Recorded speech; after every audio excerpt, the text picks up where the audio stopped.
بسم اللہ الرحمن الرحیم۔ السلام علیکم ورحمۃ اللہ وبرکاتہ۔ ناظرین، واجد بابا اپنے یوٹیوب چینل واجد بابا ایڈوکیٹ اور فیس بک پیج واجد بابا کے ساتھ آپ کی خدمت میں حاضر ہے۔ ناظرین، شب و روز یہی بات کی جاتی ہے کہ قانون کی امپلیمنٹیشن کیوں کر ضروری ہے، کیونکہ جہاں پہ قانون کی امپلیمنٹیشن نہیں ہوتی تو وہاں عدل و انصاف نہیں ملتا، تو معاشرے میں کیوس پیدا ہو جاتا ہے، بد نظمی، بد انتظامی، اضطرابی کیفیت پیدا ہو جاتی ہے، اور قانون کی امپلیمنٹیشن نہ ہونے سے جرم زیادہ بڑھتے ہیں،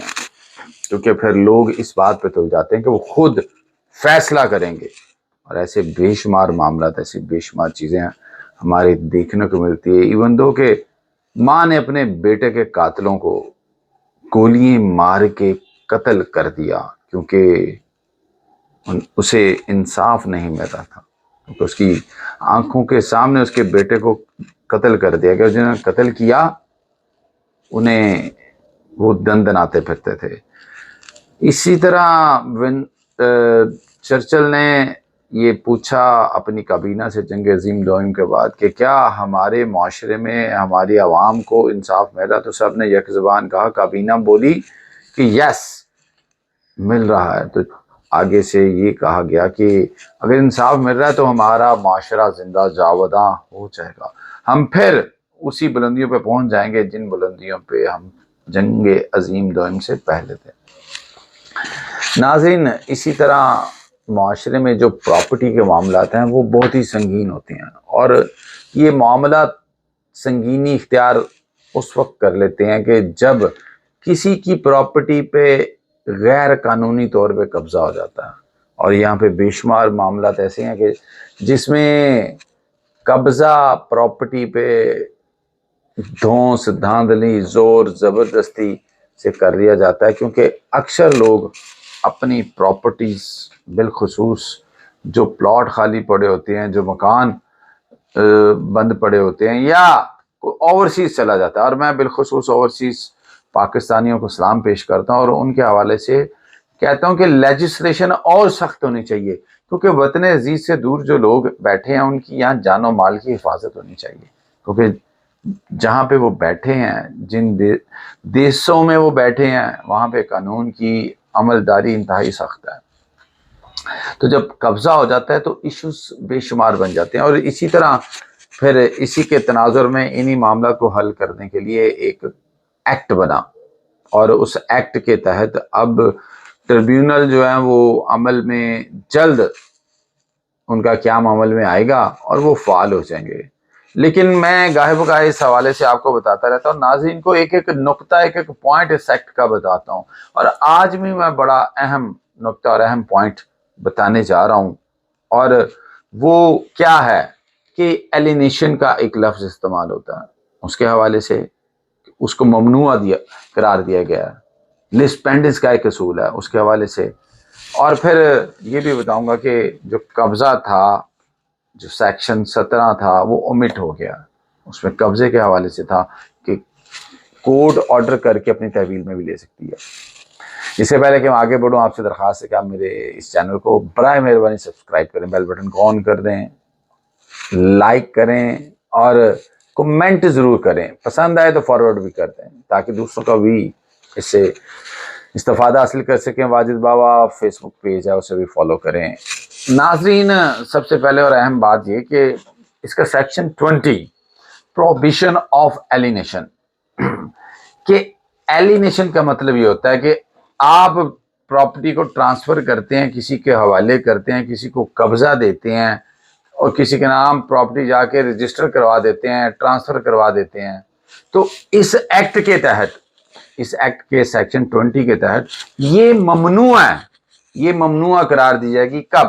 جب کوئی کمپلینٹ دائر کر دی جائے گی، جب کوئی کمپلینٹ فائل کر دی جائے گی تو پھر یہ ممنوع ہو جائے گی۔ اس میں آپ جب ایک کمپلین جو ہے وہ ٹریبیونل میں دائر ہوگی تو اگر کوئی بھی ایلیگیشن ہوگی کسی بھی صورت میں، اس میں اور جو سبجیکٹ میٹر ہے اگر وہ ٹرائل میں ہے یا اس کا کوئی بھی حصہ چھوٹا سا بھی حصہ اگر ٹرائل میں ہے تو آپ اس پراپرٹی کو ایلینیٹ نہیں کر سکتے، اس کو قبضہ کسی کے حوالے نہیں کر سکتے، وہ کسی کو نہیں دے سکتے۔ اگر آپ دیں گے تو وہ نل اینڈ وائڈ ہوگا، یہ یاد رکھیے گا، وہ ملٹیپلیسٹی آف لٹیگیشن میں چلا جائے گا۔ یہ قانون کا اصول پہلے سے بھی موجود ہے کہ لس پینڈس ایک ٹرم استعمال ہوتی ہے قانونی، اس لس پینڈس کے حوالے سے یہ کہا جاتا ہے کہ زیر التوا مقدمہ جب ہوتا ہے تو آپ ٹرانسفر آف پراپرٹی ایکٹ کے تحت کسی کو پراپرٹی ٹرانسفر نہیں کر سکتے، غالباً اس کا سیکشن 52 ہے۔ تو آپ کیونکہ آپ اب اس جب کوئی کیس زیر التوا آتا ہے کہ تو آپ کیا کرتے ہیں، آپ اس پراپرٹی کو بیچ دیتے ہیں، کس کے یہاں ٹرانسفر کر دیتے ہیں۔ ایسے کیسز اکثر دیکھنے میں آیا اور عدالتوں نے بڑے اہم اور بڑے فیصلے کیے کہ میاں بیوی کی علیحدگی ہوگی ہے، ان شارٹ بتاؤں گا، اور اس علیحدگی میں شوہر کو خرچہ پڑا، عدالتوں نے خرچہ فکس کیا، ایک بڑی اماؤنٹ بن گئی، وہ ایگزیکیوشن میں چلا گیا، شوہر کے نام پراپرٹی تھی، بچوں کو جو خرچہ دینا تھا وہ پراپرٹی اٹیچمنٹ میں آ گئی۔ جیسے اٹیچمنٹ میں آئی شوہر نے پراپرٹی بیچ دی اور پیسے لے لیے، لیکن وہ ٹرانزیکشن نل اینڈ وائڈ ہوگی، وہ ٹرانزیکشن نل اینڈ وائڈ ہوگی، کورٹ نے ڈکلیئر کیا۔ فرض کریں میں ہی ہوں، میں کسی بندے سے وہ پراپرٹی خرید لیتا ہوں جو کہ اس قبضہ ایکٹ کے تحت ٹریبیونل میں اس کے حوالے سے کوئی کیس چل رہا ہے، تو میں اگر وہ پراپرٹی خرید کے جس کے پاس وہ قبضہ تھا یا کسی نے جھوٹی ٹائٹل ڈیڈ بنائی ہوئی تھی یا سچی ٹائٹل ڈیڈ تھی یا کچھ بھی تھا، تو میں اسے پیسے دے کے قبضہ بھی لے لیتا ہوں، پراپرٹی بھی لے لیتا ہوں، تو کل کو میں ڈپرائیو ہوں گا۔ اس کا مطلب ہے کہ مشتری ہوشیار باش۔ آپ کو ناظرین، آپ کو جن کے مسائل ہیں قبضے کے وہ تو اپنی جگہ، لیکن جو کوئی ایسی پراپرٹی خریدتا ہے تو اس کو چاہیے کہ وہ مشتری ہوشیار باش کا اصول اپنائے اور میک شور کرے کہ اس پراپرٹی کے حوالے سے کوئی لسٹ، کوئی مقدمہ پینڈنگ تو نہیں، ٹریبیونل کے پاس کوئی درخواست تو نہیں ہے، کیونکہ اگر ٹریبیونل کے پاس درخواست ہوئی اور آپ نے یہ پراپرٹی خرید لی تو کل کو آپ بھی زیر عتاب آئیں گے، اس پراپرٹی سے آپ ہاتھ دھو بیٹھیں گے، اور وہ جو پیسے آپ نے دیے ہوں گے ان کی فیٹ کیا ہوگی، نیور نو، کوئی بھی نہیں جانتا کہ کیا بنے گا کیا ہوگا۔ اس لیے آپ نے اس چیز کو، یہ پبلکلی ایک بڑا میسیج ہے، پبلک میں سے کوئی بھی بندہ، کوئی بھی شخص ایسی پراپرٹی نہ لے جس کے حوالے سے کمپلینٹ ٹریبیونل میں زیر التوا ہے، یہ درخواست زیر التوا ہے، کیونکہ اب درخواست ٹریبیونل میں دینی ہے، ڈی سی کو نہیں دینی۔ تو اس لیے ایسی کوئی پراپرٹی آپ نے نہیں خریدنی، نہیں لینی۔ اگر وہ ایلینیشن ہوتی ہے، آپ کو ٹرانسفر کی جاتی ہے، آپ کو ملتی ہے، تو transaction null and void declare کر دی جائے گی۔ تو اس لیے آپ نے اس چیز کا خیال رکھنا ہے کہ کیونکہ سارا اختیار اس کا ٹریبیونل کے ہاتھ میں، ٹریبیونل چاہے تو کوئی بھی فیصلہ دے سکتا ہے، پرمیشن دے سکتا ہے، لیکن بی کیئرفل، بی ویجیلنٹ، ہوشیار باش، ہوشیار رہیں، خبردار رہیں، کوئی بھی ایسی پراپرٹی نہ خریدیں۔ یہ سب کے لیے پبلکلی میسج ہے، اس لیے اس چیز کا آپ کو خیال رکھنا ہے۔ تو یہ منع کر دی گئی ہے اس ایکٹ کے تحت کہ وہ مال مقدمہ، وہ پراپرٹی جو جائیداد متداویہ زیر التوا ہے، اس کو آپ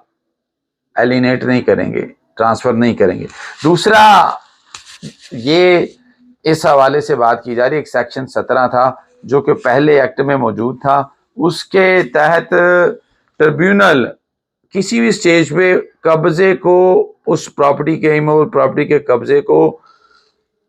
کو ریگولیٹ کر سکتا تھا، اور ڈائریکشن بھی، انٹرم ڈائریکشن بھی ایشو کر سکتا تھا، جو بھی مناسب سمجھتا کہ قبضہ اے کے پاس ہے لیکن اسے پتا چلتا ہے کہ وہ بی کے پاس جانا چاہیے تھا، تو ٹریبیونل ڈائریکشن دے کے اس کو اے سے بی کو دلوا سکتا تھا، اور وہ کیس چلتا رہتا، ٹریبیونل میں زیر سماعت رہتا، وہ ایک انٹرم ریلیف تھا۔ لیکن اب جو امینڈڈ ترمیمی ایکٹ آیا اس میں سے یہ اومٹ کر دیا گیا ہے، یہ ختم کر دی گیا، یہ پروویژن ڈیلیٹ کر دی گئی ہے، اب ایسا نہیں ہوگا۔ تو ناظرین، اس کے حوالے سے آپ کو ہوشیار باش رہنا ہے، خبردار رہنا ہے اور چکنے رہنا ہے۔ کہ کوئی بھی ایسی ٹرانزیکشن آپ نہ کر بیٹھیں جس میں بعد میں آپ کو خمیازہ بھگتنا پڑے۔ امید کرتا ہوں کہ اس حوالے سے بھی آپ کو رہنمائی ملی ہوگی۔ کوئی بھی کوشچن، کوئی بھی معاملہ، کوئی بھی چیز آپ سمجھیں، آپ مجھے ان باکس بھی کر سکتے ہیں، میرے واٹس ایپ نمبر پہ بھی مجھے کمنٹ بھی کر سکتے ہیں۔ مصروفیت کی وجہ سے اگر میں جواب نہ دے سکوں تو معذرت چاہتا ہوں، لیکن میں گاہے بگاہے جواب ضرور دے رہا ہوں۔ اپنا خیال رکھیے گا، اللہ نے کے بعد۔